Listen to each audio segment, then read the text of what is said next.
melaksanakan peluncuran program bersama pemerintah RI dan UNICEF Siklus yang ke-11. Jadi kita bersama dengan UNFPA sudah cukup lama, sejak tahun 2002, dan setiap bersama dilakukan periodisasi selama 5 tahun. Hari ini kita melaunching 11 untuk 2026-2030. Jadi bersama dengan UNFPA ini meliputi beberapa bidang, terutama untuk kesehatan reproduksi, penguatan data untuk pendidikan, kemudian perencanaan dan hal-hal lain. Jadi kita bisa menghasilkan sudah banyak hasilnya. Insya Allah nanti kita akan terus mencoba untuk menurunkan ibu, kematian bayi, kemudian perkawinan anak, dan membantu mereka yang sedang dalam kondisi bencana. Saya kira itu dari saya, Pak Hasan. Thank you so very much. We appreciate very much Bapanas leading the process. This is an event to launch the new country program implementation plan of UNFPA in Indonesia, which is basically our support to the government and people of Indonesia during the next 5 years on specific mandated areas of UNFPA. We are happy to entertain any questions that we may have. Thank you.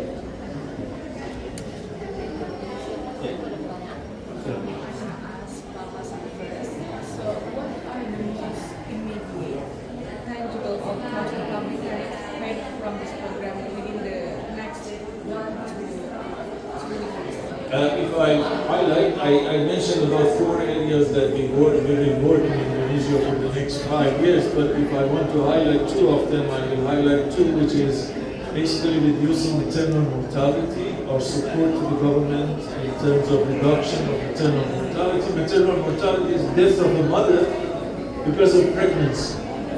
There's no other disease or problem. Because she's pregnant, she dies because of a complication of that related pregnancy. And we need to make sure that no woman dies when giving life. That's the motto, that's the aim, that's the goal. So we will focus on maternal mortality reduction in Indonesia, supporting the government and other partners in terms of reduction of maternal mortality, mainly through strengthening midwife, to have a confident midwife to attend to a pregnant mother.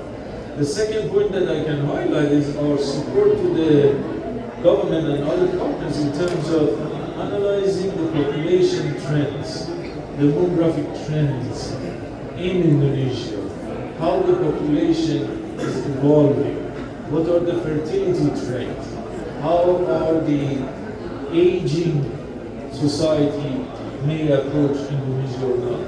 These are elements of our main focus, but also how to address those population trends and how to integrate those population dynamics, demographic trends into the policies and planning. For example, Indonesia is in demographic bonus. Still, bonus demography is a fact for Indonesia, so you still have at least a decade or more to plan for the population dynamics. And we are here to support that. Thanks. Dalam sambutan Bapak sudah menyampaikan fokus program kerjasama pemerintah dengan UNFPA ini kan salah satunya adalah penurunan dari kematian ibu, kemudian penurunan terhadap kekerasan terhadap perempuan dan anak perempuan serta praktik berbahaya. Kemudian pertanyaan saya adalah strategi pemerintah dalam menurunkan angka kematian ibu, kemudian upaya apa sih yang akan dilakukan untuk menekan kekerasan terhadap anak perempuan ataupun perempuan dalam melalui kolaborasi dengan UNFPA. Ya, saya mungkin jawab pertanyaan pertama, nanti Pak Hasan bisa menjawab pertanyaan yang kedua. Jadi yang pertama untuk kematian ibu, yang kita lakukan adalah kita membuat satu framework kerjasama bagaimana cara menurunkan kematian ibu. Dari situ banyak penyebabnya. Salah satu yang disebutkan Pak Hasan tadi adalah meningkatkan kualitas pendidikan bidan. Jadi bidan ini adalah para penolong untuk persalinan, sehingga mereka perlu di-equip dengan kemampuan. Jadi yang kita lakukan adalah meningkatkan kualitas di politeknik, di perguruan tinggi yang lulusan bidang, sehingga kualitasnya sesuai dengan standar. Yang kedua, kita tahu bahwa kematian ibu itu di Indonesia beragam. Ada yang sudah cukup rendah, ada yang masih tinggi. Jadi dengan program ini nanti kita bisa customize untuk daerah-daerah yang sudah cukup maju apa pendekatannya, yang kurang apa pendekatannya. Sebagai contoh untuk mereka yang masih kurang mempunyai tenaga terlatih, tentu berbeda pendekatannya dengan mereka yang sudah terlatih. Jadi saya kira ini sangat penting karena hari ini adalah hari Kartini. Kalau kita ingat Kartini salah satu dugaan beliau meninggal karena 4 hari setelah melahirkan, sehingga ini satu resiko dan kita tidak ingin hal ini terjadi, dan kita sudah menurun cukup drastis di angka kematian ibu, tapi kita tahu di banyak provinsi, banyak daerah masih banyak kendala. Jadi kita ingin terus meningkatkan itu sebagai salah satu tujuan di dalam rencana pembangunan jangka panjang 2045 kita menurunkan kematian ibu sampai 70, sekarang angkanya sekitar 189. Sudah cukup baik, tapi tantangannya masih cukup.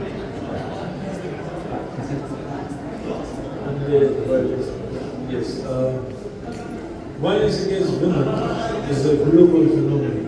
It happens in many countries, different contexts. And to change and reduce that, it needs a continuous and long term. So it requires change in social norms, change in attitude, and that will take time. So in our program, what we support the government of Indonesia is to address that through the curriculum in the schools, so that gradually we make changes in the mindset of the young Indonesians. Hopefully, that the newer generations will not will address the issue of violence against women in a more profound and based on the new norms and attitudes. And it's not, again, I highlight, it's not, again, it's an Indonesian problem, it's a global problem. 1 in 3 women in the world experience one form of violence during their lifetime. And these trends need to be addressed through changes in the social norms and behaviors, for example, through the education system, curriculum, schools, and changing the attitude of the young people. That's what we are focusing on. Dengan adanya kesenjangan antara wilayah di Indonesia, mengingat negara kita sangat luas sekali, masih ada wilayah dengan keterbatasan komunikasi atau mungkin transportasi. Bagaimana kemudian pemerintah Indonesia bersama dengan UNFPA ini memastikan bahwa program ini dapat terimplementasikan secara utuh? Ya, salah satu kunci di kematian ibu adalah di sistem rujukan. Tentu dari kualitas tenaga kesehatan menjadi isu. Banyak sebenarnya faktornya ya, termasuk faktor sosial ekonomi, faktor gizi, ya, tapi salah satunya adalah faktor rujukan. Jadi bagaimana sistem rujukan itu dideteksi secara dini sehingga kalau ada komplikasi ini bisa ditangani dengan cepat. Saya kira kita sudah ada banyak kebijakan meningkatkan kualitas puskesmas untuk itu dengan konek tadi pelayanan obstetrik neonatal emergensi dasar apabila ada komplikasi. Tapi komplikasi itu dirujukan. Dan sekarang kita sudah ada pelayanan BPJS. Nah, kalau terkait dengan akses yang kita lakukan adalah mendekatkan pelayanan sebisa mungkin ke masyarakat. Kita tahu di masyarakat sekarang ada puskesmas, dan puskesmas masih agak jauh. Ini ada banyak sekali bidan di desa. Makanya kita salah satu pelatihan adalah bidan, agar nanti bidan yang ditempatkan di masyarakat siap kalau ada persalinan dasar, tapi juga mereka siap merujuk apabila perlu penanganan lebih kompleks dari tingkat jenjang yang lebih tinggi, terutama di rumah sakit. Kita sekarang sudah meningkatkan kualitas rumah sakit di seluruh kabupaten kota, tidak ada lagi tidak di rumah sakit, tapi yang paling penting adalah bagaimana deteksi dini, sistem rujukan yang cepat dan pelayanan komunikasi. Jadi, nama saya Cahaya Yusuf, media Ibu Kota News.com.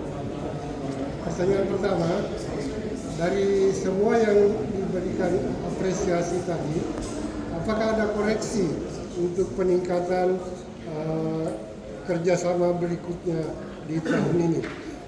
Yang kedua, apa sebenarnya tujuan utama dari kerjasama dengan UNFPA ini? ya, Sekian. terima kasih Pak. Nanti Pak lebih Pak jawab. Ini juga utama. Yeah, if I understand correctly, the issue is that how we collaborate with the government of Indonesia, how we support it. This is a partnership for the last 50 plus years. It's a partnership that has flourished in very difficult times and good times, and will continue to be there. Our collaboration is simply to provide support for the government's plan and how they want to implement it.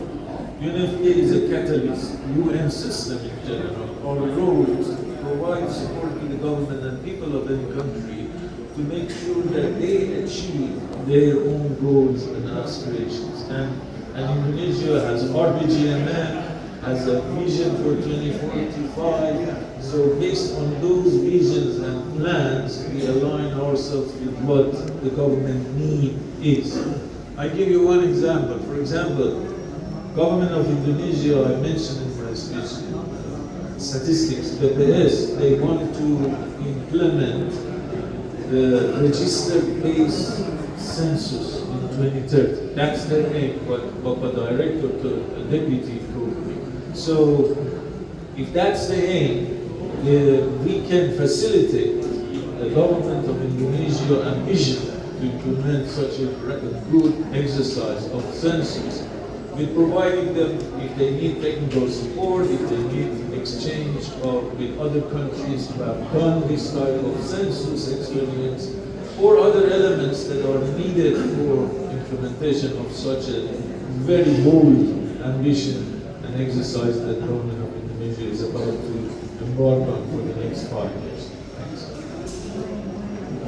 Terima kasih buat sekalian atas